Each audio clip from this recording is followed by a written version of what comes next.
At the state capture inquiry, it's Angelo Agrizzi's word against Cedric Frolick's.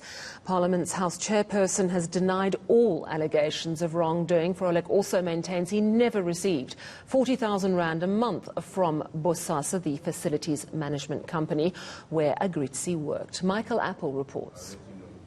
Cedric Frolick is Parliament's House Chairperson and has been a Member of Parliament since 1999. But he's known the Watson family for a lot longer than that. I fully affirm. It was time to answer to the allegations. Frolick is alleged to have received 40,000 rand a month from Bosasa and bags of cash on separate occasions. I also deny that I received money from Mr. Gavin Watson or any other person during that visit to Bosasa, as alleged by Mr. Agrizzi.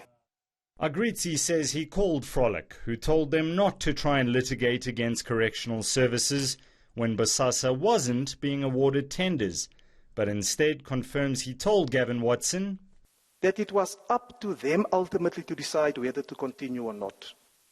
But they should consider the impact the litigation could have on their future business relationships. Frolick says Agrizzi was an astute record keeper, but has no dirt on him. Mr. Agrizzi's failure to give any detail on the alleged irregular payments speaks volumes, and unfortunately also makes it difficult for me, Chairperson, to respond comprehensively to him. While Agrizzi's affidavit is full of detail about the occasions, places, conversations he'd had with Frolick, he denies it all.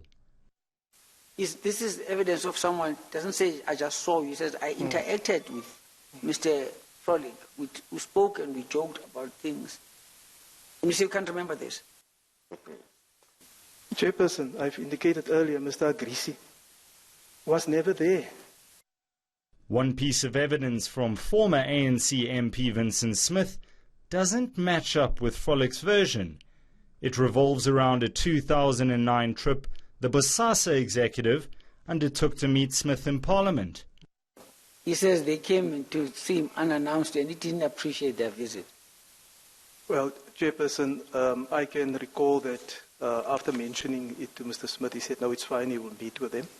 And he never came back to me to say that he felt ambushed or unannounced or whatever. The inquiry chair summed up the chair of chairs' alleged use to Bosasa, something he's admitted to. When we had this stalemate, we had to find somebody else to help us access Mr. Smith. And then Mr. Frolick was the person that we got. We'll adjourn for the day. Michael Appel, Johannesburg.